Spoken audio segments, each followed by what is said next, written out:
தபோவன இணையதளத்தில் இணைந்துள்ள அனைவருக்கும் மனுஷியாவின் மாலை நேர பணிவான வணக்கங்கள்.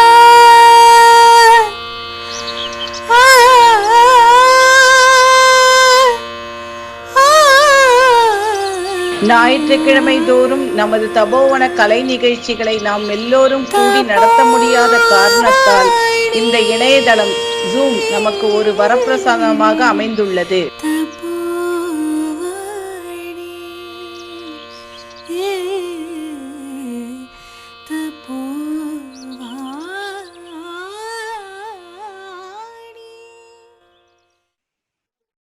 Hi, hello, good evening, namaskaram, vanakkam. Ladies and gentlemen, welcome to a weekly Zoom show on this 13th of June 2021.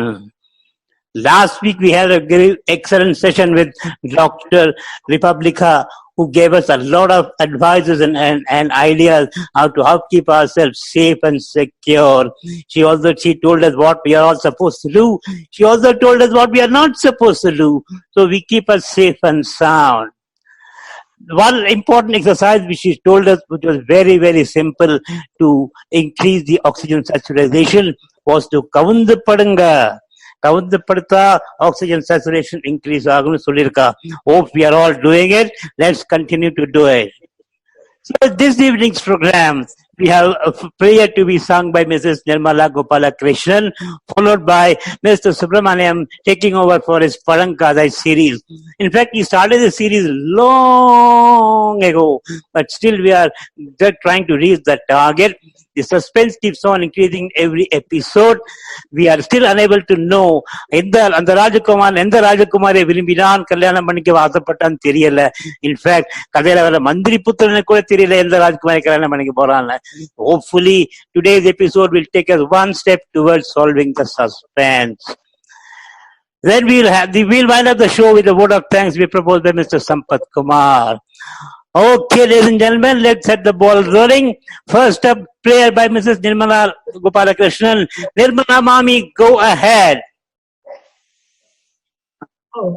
ஓங்கார பொருளே ஐங்கரனே, ஓங்கார பொருளே ஐங்கரனே, வாயார வாழ்த்தினே பரம்பொருளே, ஓங்கார பொருளே ஐங்கரனே, வாயார வாழ்த்தினே பரம்பொருளே, ஓங்கார பொருளே ஐங்கரனே. மாங்கனி விரும்பிய அணிமுகா, மாங்கனி விரும்பிய அணிமுகா, தாயோடு தந்தை வலம் வந்தவா, மாங்கனி விரும்பிய அணிமுகா, தாயோடு தந்தை வலம் வந்தவா, ஓங்கார பொருளே ஐங்கரனே, வாயார வாழ்த்தியே பரம்பொருளே, ஓங்கார பொருளே ஐங்கரனே. தஞ்சமென்று வந்தவரை ஆதரிப்பாய், தஞ்சமென்று வந்தவரை ஆதரிப்பாய், வஞ்சகரானாலும் அருந்துணை புரிவாய், தஞ்சமென்று வந்தவரை ஆதரிப்பாய், வஞ்சகரானாலும் அருந்துணையாவாய், நெஞ்சை தந்தவனை, நெஞ்சை தந்தவனை அழைத்திடுவாய், நெஞ்சை தந்தவனை அழைத்திடுவாய், அஞ்சேல் அஞ்சேலென அருள் புரிவாய், நெஞ்சை தந்தவரை அணைத்திடுவாய். அஞ்சேல் அஞ்சேல் என்று அருள் புரிவாய். ஓங்கார பொருளே ஐங்கரனே வாயார வாழ்த்தினே பரம்பொருளே. ஓங்கார பொருளே ஐங்கரனே.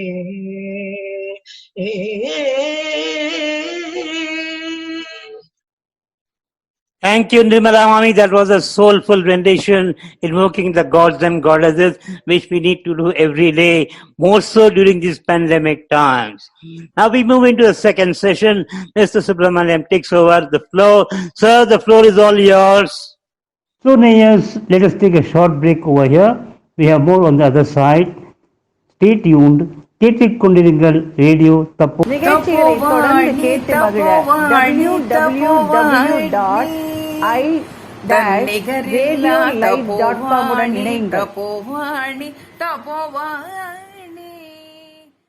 Welcome Nayas after the break. பாலும் தெளித்தேனும் பாகும் பருப்பும் இவை நான்கும் கலந்துனக்கு நான் தருவேன்.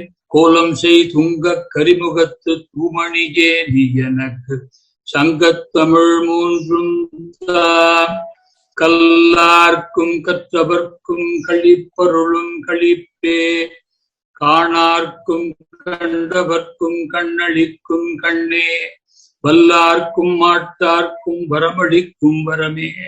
மதியார்க்கும் மதிப்பவர்க்கும் மதி கொடுக்கும் மதியே. நல்லார்க்கும் பொல்லார்க்கும் நடு நின்ற நடுவே. நாரர்களுக்கும் சுரர்களுக்கும் நலங்கொடுக்கும் நலமே. எல்லார்க்கும் புதுவில் நடமிடுகின்ற சிவமே. என்னரசே யான் புகழும் இசையும் அணிந்தருளே.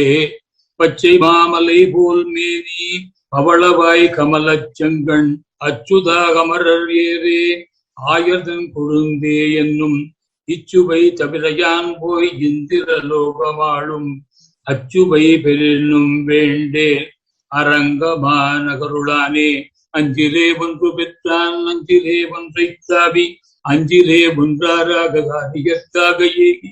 அஞ்சிலே ஒன்று பெற்ற கணங்கு கண்டு அயலான் ஊரில். அஞ்சிலே ஒன்றை வைத்தான் அவன் எம்மை அழித்து காப்பான். இந்த கதையில நம்ம பூர்வ கதையை சொல்லாம இருந்தா சரியா இருக்காது. சில பேர் புதுசா ஜாயின் பண்ணியிருப்பா. அவளோட பெனிஃபிட்டுக்காக சுருக்கமா அந்த கதையோட பேக்ரவுண்ட சொல்றேன். மகேந்திரபுரத்துல ஒரு ராஜா இருந்தான். அவனோட மினிஸ்டர் பேரு மதியூகி. அவருக்கு ஒரு ராஜகுரு வேதாச்சாரியான்னு இருந்தா. 3 பேருக்கும் ரொம்ப நாளைக்கு அப்புறம் மந்திரிக்கும் ராஜாவுக்கும் புருஷ பிரஜையும் அந்த தேவகுருக்கு ஒரு பொண்ணும் பிறந்தா. அந்த பையனுக்கு பேர் மதன காமராஜன் பேர் வச்சா.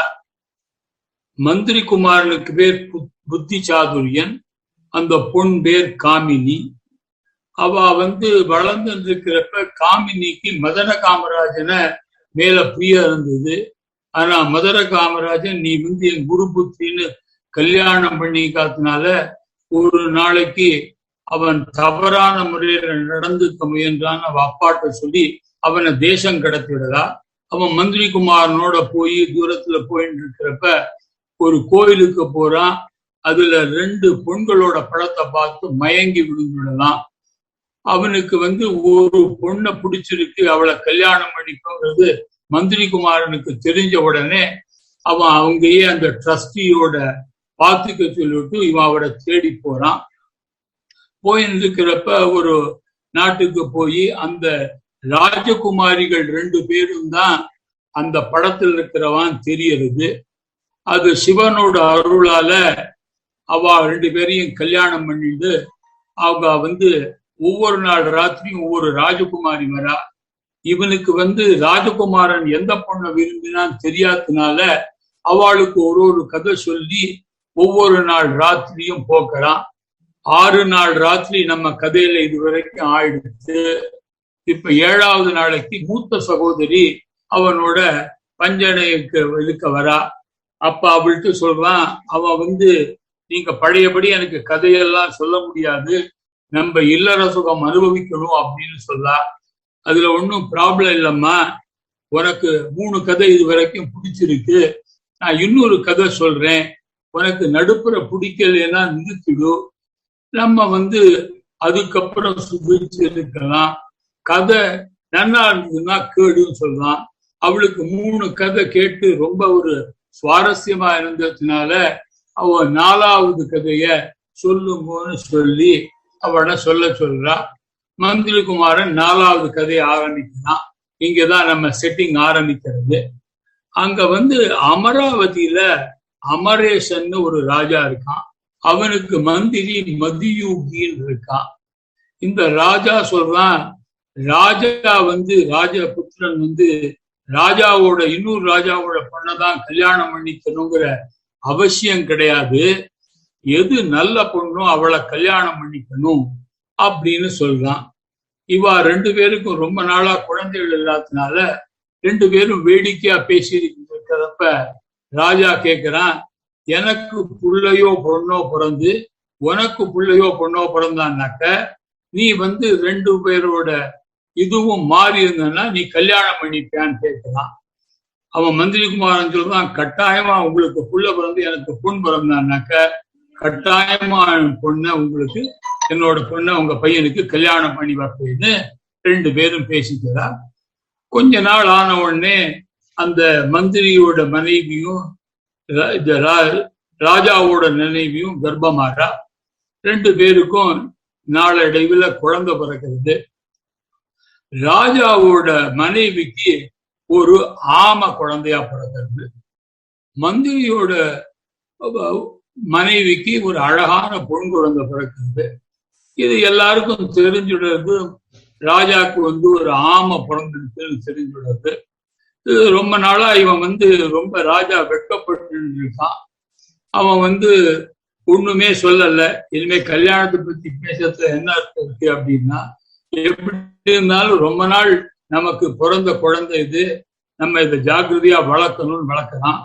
13-14 வயசு வரைக்கும் அந்த பையன் வாயையே திறக்கவே இல்லாமா. இது நடைபெற இந்த கல்யாண பத்தி பேச்சே ஒண்ணும் இல்லை. ஒரு நாளைக்கு அந்த பையன் கேட்கிறான், நீ அவ மந்திரி கூட ஒரு சங்கல்பம் பண்ணிட்டேளே, 2 பேரும் நான் பிள்ளையா பிறந்து அவ பொண்ணா பிறந்தானா கல்யாணம் பண்ணிப்பேன்னு, அந்த சங்கல்பம் இன்னைக்கு இருக்கான்னு கேட்கிறான் அந்த பையன். இந்த ராஜாவுக்கு ஆச்சரியமா இருக்கு, இத்தனை நாளா பேசாத பையன்னு. அவன் சொல்றான், நீயே ஆம உருவில் இருக்க, அந்த பொண்ணும் நார்மல் ஹியூமன் பீயிங்கா இருக்கா, நான் எப்படி போய் கல்யாணம் பேசுறேன்னா, அது அந்த பொண்ணோட விருப்பத்தை பொறுத்தது, நீங்க கவலைப்பட வேணாம், நீங்க 2 பேரும் பேசின்றதுனால அது உண்மைன்னாக்க அவன் கல்யாணம் பண்ணி கொடுக்கணும், நீங்க போய் கேட்கணுங்கோ அப்படின்னு அந்த ஆமை சொல்றது. இந்த 13 வருஷத்துல மந்திரிக்கு இன்னும் 2 பொண்ணு பிறக்கிறது. அவ 2 பேருக்கும் கல்யாணம் பண்ணணும்னு இருக்கா. இந்த பொண்ணும் வயசுக்கு வந்ததுனால கன்னி மாடத்துல இருக்கா. இது ராஜாவும் மந்திரியும் பேசின்றது. அவன் சொல்றான், இந்த மாதிரி என் புள்ள கல்யாணம் பண்ணிக்கணுங்கிறான்னா. மந்திரி சிரிக்கிறான், இது மாதிரி நடக்குமா, ஆமைக்கு நான் கல்யாணம் பண்ணி கொடுத்தேனாங்கிறான்.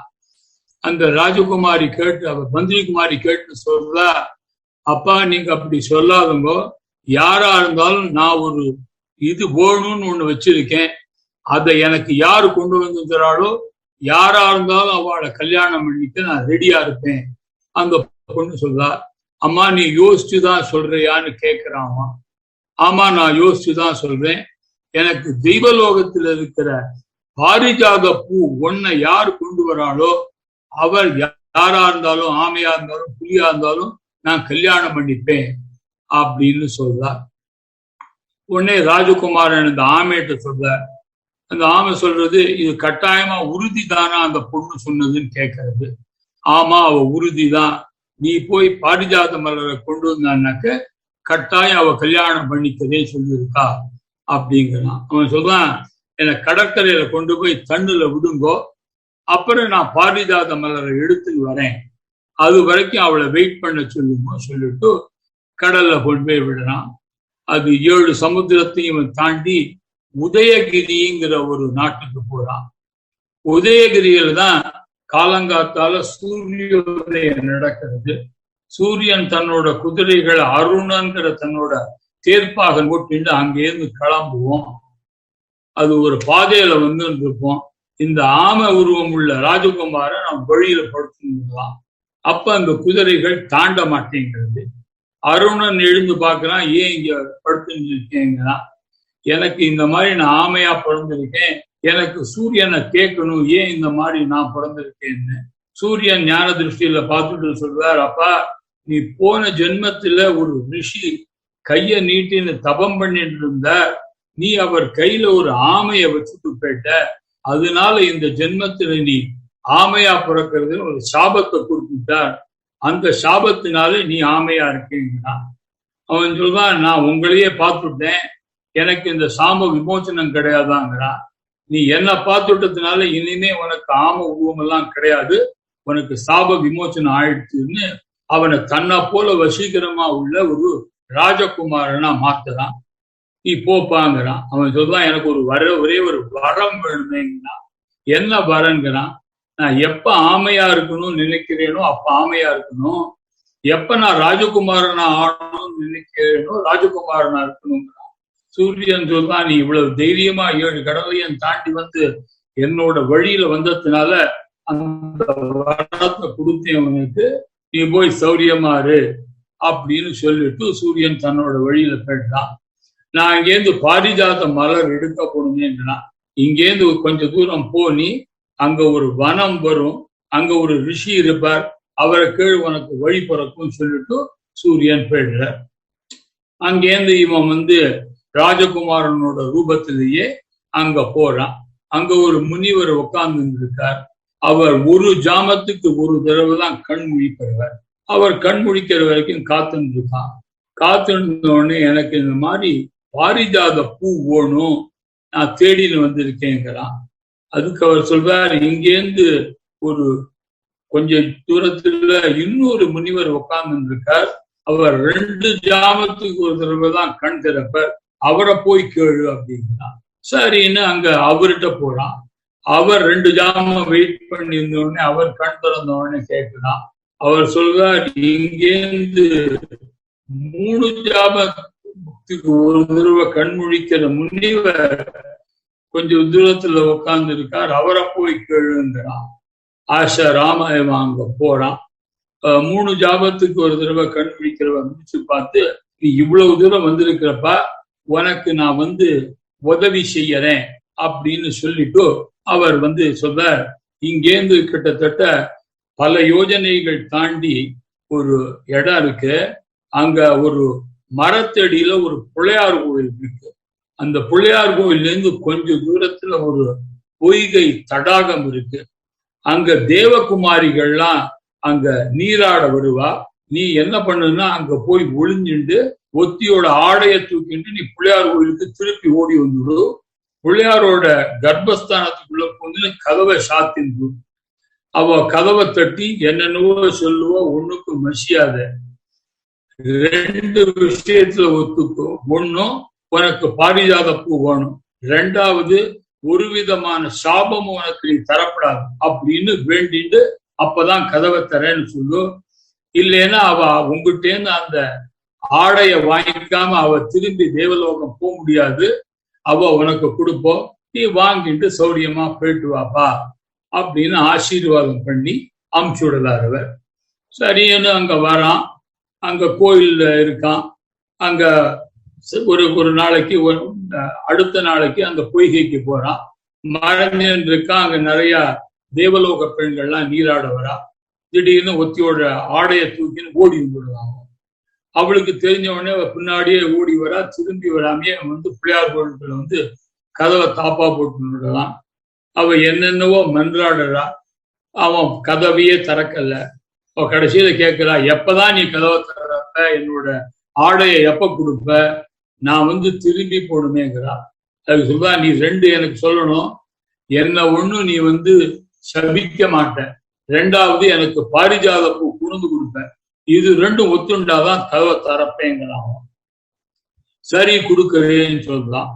அந்த கதவை திறந்துட்டு வெளியில வந்த உடனே அவனோட தேஜஸ பார்த்த உடனே அந்த தேவலோக பெண் ரொம்ப மயங்கி போயிடுறான். அவ சொல்றா, நான் யாரோ நினைச்சிருந்தேன், நீ இவ்வளவு தூரம் தேக காந்தியுடையவனா இருப்பேன்னு எனக்கு தெரியாது, நான் உன் மேல காதல் கொண்டுட்டேங்கிறாவோ. அவன் சொல்றான், எனக்கு பர்பஸே வேறங்கிறான். பர்பஸ் வேறவா இருக்கலாம், நீ உனக்கு கொண்டு வந்து தரணும்னா எனக்கு கொஞ்ச நாள் கணவனா இருக்கணும்ங்கிறான். இவனுக்கு ஒன்னும் வழி தெரியல, ஒத்துக்கிறான். அவ கொஞ்ச நேரம் இவனோட இருந்துட்டு திருப்பி அவ ஃப்ரெண்ட்ஸோட சேர்றா. அவ ஃப்ரெண்ட்ஸ் எல்லாம் கேட்கிறா, என்ன பண்ணினே கேட்கிறா. அவனை வந்தா அவனை கல்லாக்கிட்டு வந்து விடுறதையும் சொல்றா. அவள்லாம் தேவலோகத்துக்கு போயிடுறான். போன உடனே அவ மைண்டு எப்பொழுதுமே இந்த ராஜகுமாரன் மேலேயே இருக்கிறவ. அவ சொல்றா, நான் அந்த தேவலோகத்திலேருந்து ஒரு குடலை நிறைய பாரிஜாத பறிச்சுண்டு நிறைய சாப்பாடெல்லாம் எடுத்துட்டு தேவதச்சன்ட்ட போய் உனக்கு ஒரு வீணை பண்ணி கொடுங்கிறா. அதெல்லாம் எடுத்துன்னு ராத்திரி இங்க வரா. இங்க வந்திருக்கா. அவன் மயங்கி கிடக்கான், ஏன்னா சாப்பாடெல்லாம் அவனுக்கு இல்லை. அவனை எழுப்பி சாப்பாடு கொடுத்து பாரிஜாத பூவையும் கொடுத்து இவ சொல்றா, இந்த வீணைய நீ வச்சுக்கோ, எப்ப நீ என்ன பார்க்கணுங்கிறியோ அப்ப நீ வீணைய மீட்டு நான் வந்துடுவேங்கிறா. ஆனா ஒரே ஒரு ரிக்வெஸ்ட் பண்றா, நீ பகல்ல மீட்டாத, ஏன்னா நான் தேவலோகத்துல அங்க ஏதாவது காரியமா இருப்பேன், நான் அந்த மாதிரி வர முடியாது. நீ ராத்திரி வேளையில மீட்டினா ஒரு கஷ்டமும் இல்லை, உனக்கு என்ன சாப்பாடு வேணுமோ நான் எது வேணுமோ கொண்டு வரேன், நான் உனக்கு கமிட்டடா இருக்கேங்கிறா. ரொம்ப சந்தோஷப்பட்டு இவன் திரும்பி கிளம்பி போறான். அந்த வீணையை எடுத்துட்டு பாரிஜாத பூ குடலை எடுத்துன்னு வரான். அந்த முனிவர், அந்த 3 ஜாப முனிவரை பார்க்கறான். அவர் கண்ணை திறக்கல. இவனுக்கு ரொம்ப பசிக்கிறது. இவன் மீனை எடுத்து மீட்டுறான். அந்த தேவலோக பொன் வரா. இவனுக்கு வேணுங்கிற சாப்பாடெல்லாம் போடுறான். போட்டுட்டு இவா 2 பேரும் இவன் முன்னாடி சொன்னபடி நான் கணவன் மனைவி அவங்க கூட இருப்பேன் ஒத்துட்டதுனால இவா இன்பத்தில் இருப்ப அவர் கண்ணை பூச்சிடுற. அவர் இந்த 2 பேரையும் பார்த்த உடனே, இந்த பண்ணை பார்த்த உடனே அவருக்கு ரொம்ப மோகிச்சுடலாரு. அவருக்கு இந்த பொண்ணை எப்படியாவது நம்ம புடிச்சிடணும்னு தோணிடுறது. அவருக்கு இந்த வீணைய மீட்டினான்னாக்க அந்த பொண் வருவா அப்படிங்கிறது தெரியுது. அவன்ட்டு சொல்றாருவர், இந்த மீனையை நீ என்னப்பா பண்ண போற, நான் தன்னந்தனியா காட்டுல இருக்கேன், எப்பயாவது நான் மீட்டினா எனக்கு சங்கீதத்தை எனக்கு சந்தோஷம் ஏற்படும், கொடுத்துடேன். அவன் கேட்கிறான், நான் கொடுத்துட்டு என்ன பண்ணுவேங்கிறான்.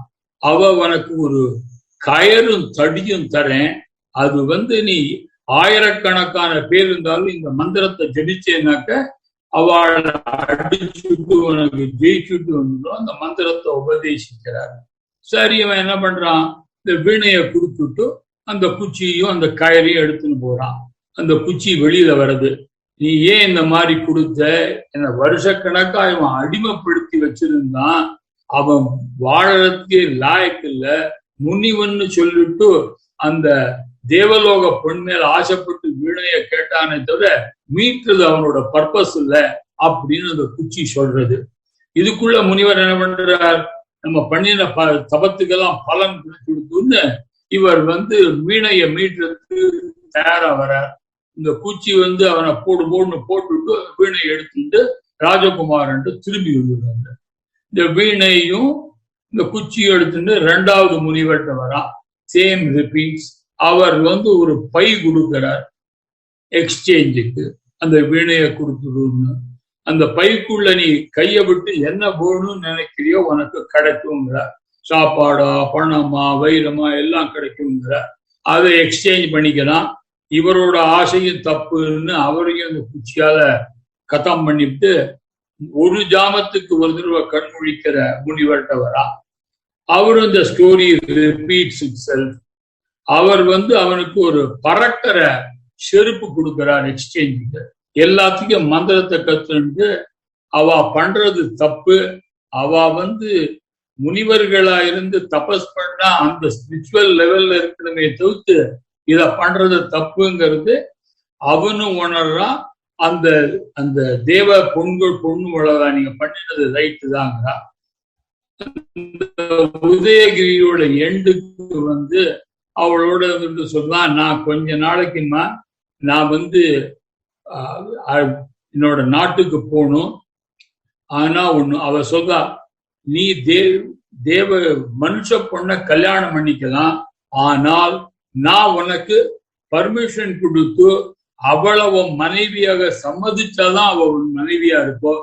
என்னை மட்டும் வந்து விட்டுவிட்டு நீ கல்யாணம் பண்ணிக்கணும்னு நினைக்காதேங்கிறான்.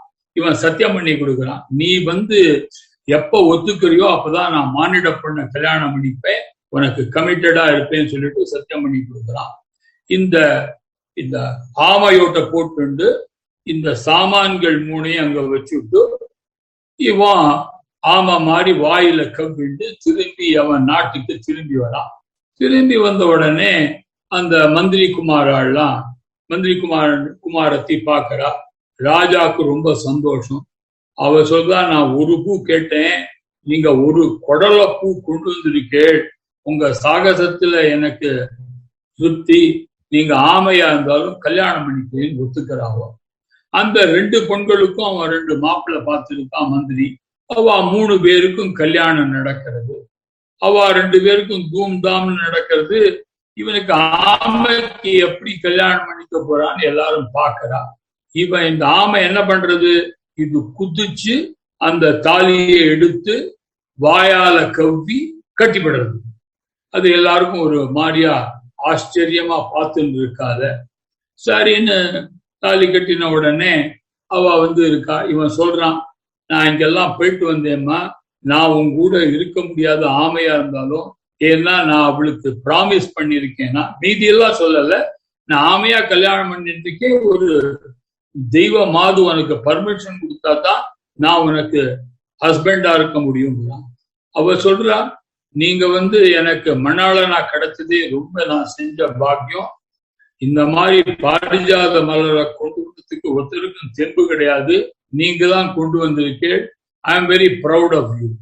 நான் உங்களை கணவனா அடைஞ்சதுல எனக்கு கொஞ்சம் கூட வருத்தம் கிடையாது, நான் ரொம்ப சந்தோஷமா இருக்கேன் அப்படின்னு சொல்லிட்டு இருக்கா. கொஞ்ச நாள் ஆறது. 2 மாப்பிள்ளைகளும், ஏன்னா ராஜாக்கள்லாம் வேட்டைக்கு போறதுங்கிறது ஒரு காமன் டிஸ்டிங். இவா 2 பேரும் வேட்டைக்கு கிளம்புறா. இவனும் சொல்றான், அந்த ஆம ராஜகுமாரன் சொல்றான், நானும் வேட்டைக்கு போகணுங்கிறான். அவ ஒய்ஃப் சொல்றா, அங்க எல்லாம் துஷ்ட இதெல்லாம் இருக்கும், யாராவது குதிரையோட குழம்பு முடிச்சா கூட நீங்க இருக்க மாட்டேள், நான் அப்புறம் ரொம்ப சிரமப்படுவேன், நீங்க வேட்டைக்கு கொடுக்குற ஆசையெல்லாம் வச்சுக்காதோ அப்படின்னு சொல்றா. இல்ல, என்னை குதிரை மேல வச்சு கட்டி விட்டுரு, நான் வந்து போயிட்டு வர்றேங்கிறான். இதுக்கு போன உடனே மந்திரகுமாரன் வந்து ஒரு நொண்டி குதிரையும் ஒரு ஊரே இல்லாத ஒரு கத்தியும் கொடுத்து அவமானப்படுத்துற மாதிரி இவனை வேட்டைக்கு அனுப்புறான். இவன் வேட்டைக்கு அவா 2 பேரும் போறா. இவன் போய் என்ன பண்றான், அங்க போய் அங்க அந்த பழையபடி அந்த இடத்துக்கு போய் சிவபெருமான் மாதிரி வேஷம் போட்டு காட்டுல வரான். இவாளுக்கு ஒரு மிருகமாவது வேட்டையாட கிடைக்கல அந்த 2 பேருக்கும். இவனை பார்த்த உடனே இவா நினைச்சுக்கிறா, சிவபெருமான் தான் நம்மளை காப்பாற்ற வந்திருக்கான்னு ப்ரே பண்றா. இவன் சொல்றான், நீங்க வந்து இந்த மிருகங்கள்லாம் நான் வேட்டையாடினதுப்பா, நீங்க எடுத்துன்னு போறதா போங்கோ, நீங்க வந்து ராஜகுமாராளுக்கு நீங்க ஒன்னும் வேட்டைக்கு போய் ஒன்னும் அம்டல்ல நீங்க அவமானப்பட வேண்டாம், ஆனால் உங்களோட சுண்டு விரலை என்கிட்ட கூப்பிட்டு போயிடணும் அப்படின்னு சொல்றான்.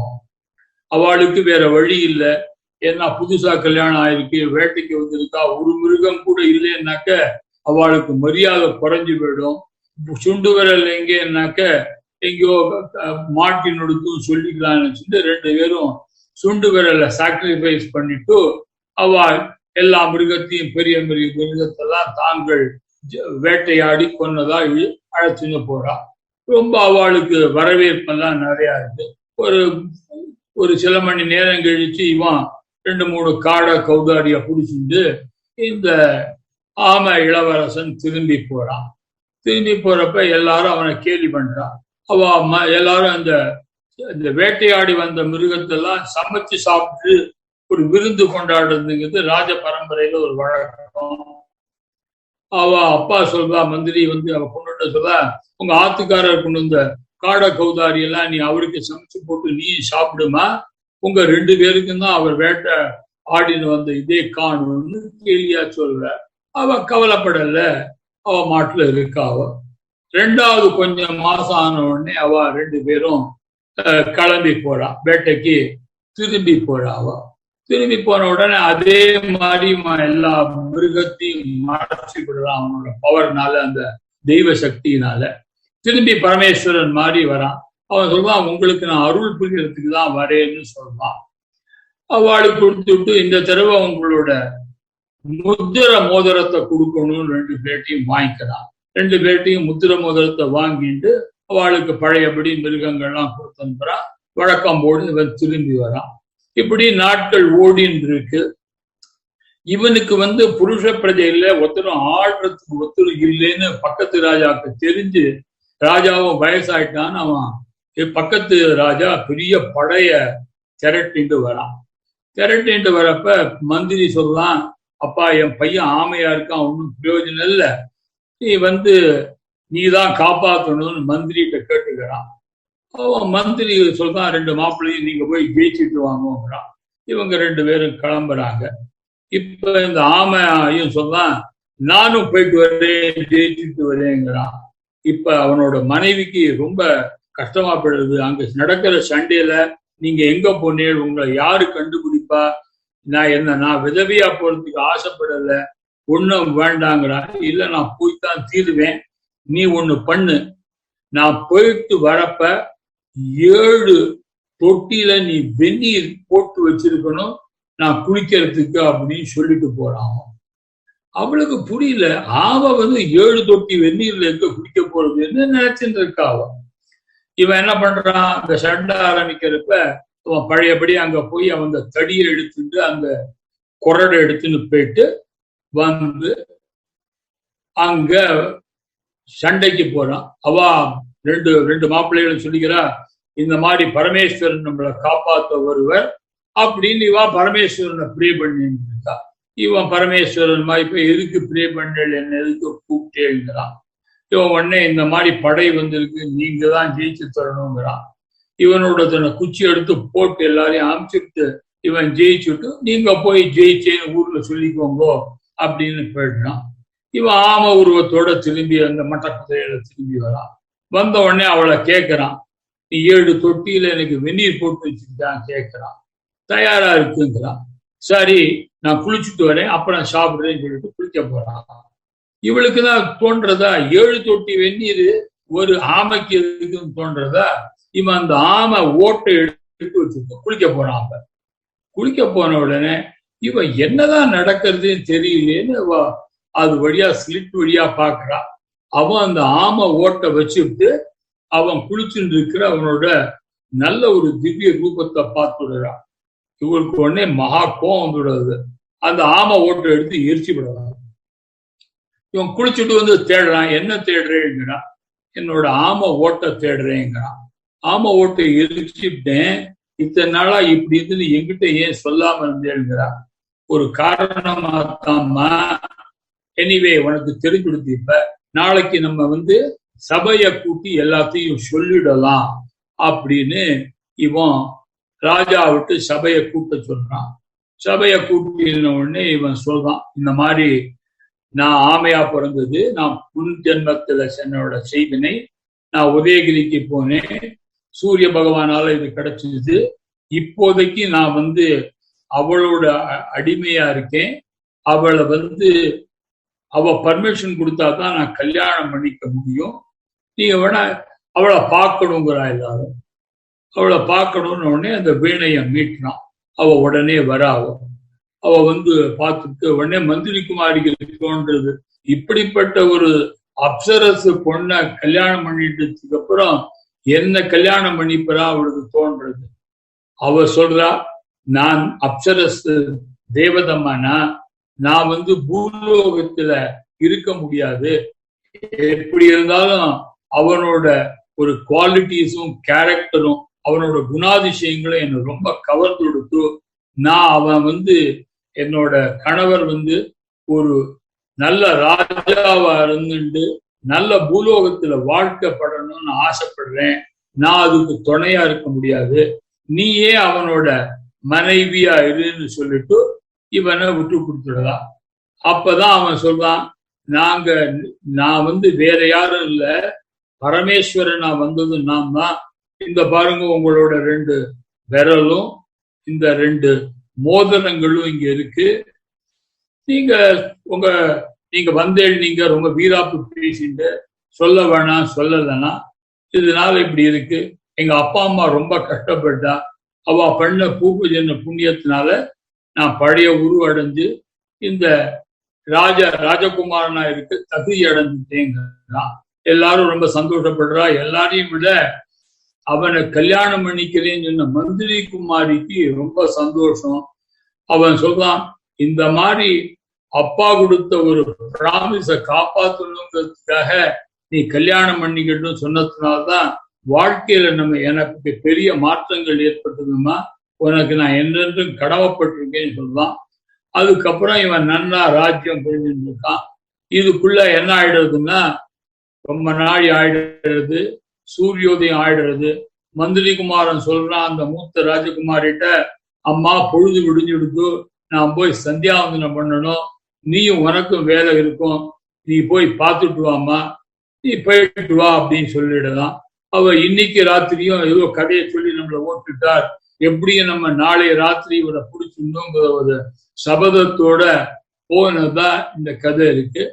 இந்த கதையில இம்பார்ட்டன்ட் திங்ஸ் என்னன்னா, கொடுத்த பிராமிஸ காப்பாத்துறது, believing in the thing, whatever be the mistakes you do, there is a way when you repent and you are there, this thing. When you are a hermit, you have to live it to the principles. And when you are sincere, even the celestial beings fall in love with you and follow you. These are some of the morals that go with the story. I am extremely happy for your patient listening. Thanks a lot. We will meet in the next story. Bye. So, Nayas, let us take a short break over here. We have more on the other side. Stay tuned. கேட்டுக்கொண்டிருங்கள் radio தபோவாணி. India's first internet radio by senior citizens. இது சமுதாயத்தின் கலங்கரை விளக்கு. கேட்டு மகிழலாம். Welcome, Nayas, after the break. That was excellent narration, Subramanian sir. It was an excellent story narration. It is just that the secret goes on increasing every episode you narrate. We only hope you will be able to unravel the secret as soon as possible. So, ladies and gentlemen, we will move on to the final segment where I would request Mr. Sampath Kumar to propose a vote of thanks, please. Mr. Sampath Kumar. Good evening, everybody. It was a very nice program we had without any disturbance after a long time.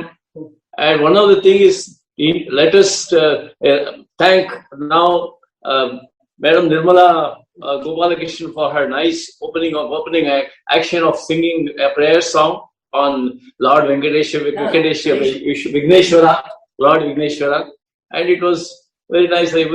As usual, it started off with a very nice action from her. And we should thank her, and in future also she should participate in the same manner. Now coming to Mr. Subramaniam, our secretary, it's a great thing with him. He changes his action so fast. You know, he's in the kitchen still there taking care of the things till the evening, and comes and starts telling us a nice story. What a nice personality he is. I don't think I have never seen another person like him who changes his positions, his actions, and his knowledge. And today's story was really a continuation of the earlier series which he left long time back, and he has brought the whole picture again by his giving us a small in nutshell what was the previous story, the summary of the earlier stories. And today's story, the moral he himself has told. One of the things is that even sages can commit some mistakes, which he explained that முனிவர்கள்னா எப்படி தப்பு பண்றா, முனிவரா இருந்தாலும் தவறு செய்யறா.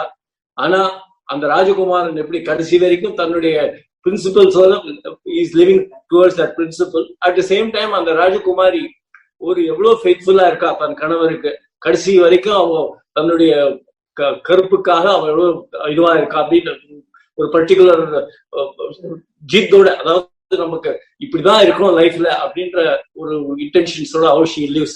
They are good examples. And இதுல நிறைய looks like that Vittalacharya picture பாக்குற மாதிரி ஒரு நமக்கு நேர கொண்டு வந்திருக்காரு எல்லாத்தையும். So it's a nice time we spend for about nearly ½ an hour 45 minutes. எப்படி டைம் போச்சுன்னு தெரியல. அவர் ஆரம்பிச்சுதான் தெரிஞ்சுது, முடிஞ்ச போதுதான் சொல்ற, அவரே சொல்ல இப்ப முடிச்சோம்.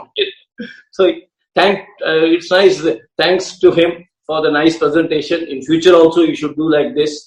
And not the least, Mr. Subbu, as usual, he has been anchoring nicely, and every program he improves. This time அவர் கொஞ்சம் எல்லாத்தையும் ஸ்டைலா அந்த எஃப்எம் ஸ்டைல்லே பேசிட்டு இருக்காரு, ரொம்ப இன்ட்ரெஸ்டிங்கா, and makes us a nice evening. So எல்லாருக்குமே at the same time thanks to all the participants today. நீங்களா ரொம்ப குவைட்டா கேட்டதுக்கு thanks. You should continue with this in the future also.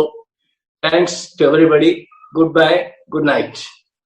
So, ladies and gentlemen, before we sign off, yarka kekalama, views express panalama, question kekalama, kindly unmute and go ahead. ஒரே ஒரு question கேட்கலாமா? Question இல்ல, ஒரு சந்தோஷமான விஷயம். இந்த மாதிரி கதையெல்லாம் சின்ன வயசுலதான் நிறைய சொல்லுவா. அதான் அவர் சொல்ற மாதிரி பஞ்சதந்திர கதைகள், இந்த விட்லாச்சாரிய கதைகள், அதெல்லாம் இப்பெல்லாம் ரொம்ப கேட்கறதுக்கு சான்ஸ் இல்ல. ரியலி இப்ப ஏஜ் ஆனதுக்கு அப்புறம் என்ன திருப்பி குழந்தையெல்லாம் மாறிடுது. இந்த கதையெல்லாம் கேட்க கேட்க இன்னும் இந்த குழந்தைத்தனம் மனசுல ஒரு பூரிப்பு ஏற்படுத்துறது. So very nice.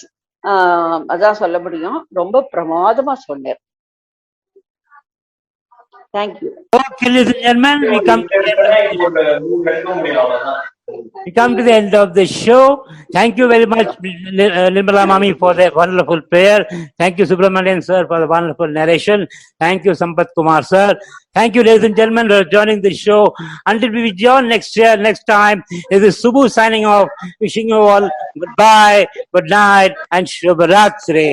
இந்த நிகழ்ச்சியை பற்றி நீங்கள் ஃபீட்பேக் அனுப்ப வேண்டிய வாட்ஸ்அப் நம்பர் 9836700456 983667004556. அடுத்த நிகழ்ச்சியை சந்திக்கும் வரை கேட்டுக்கொண்டிருங்கள் ரேடியோ தப்போவானி.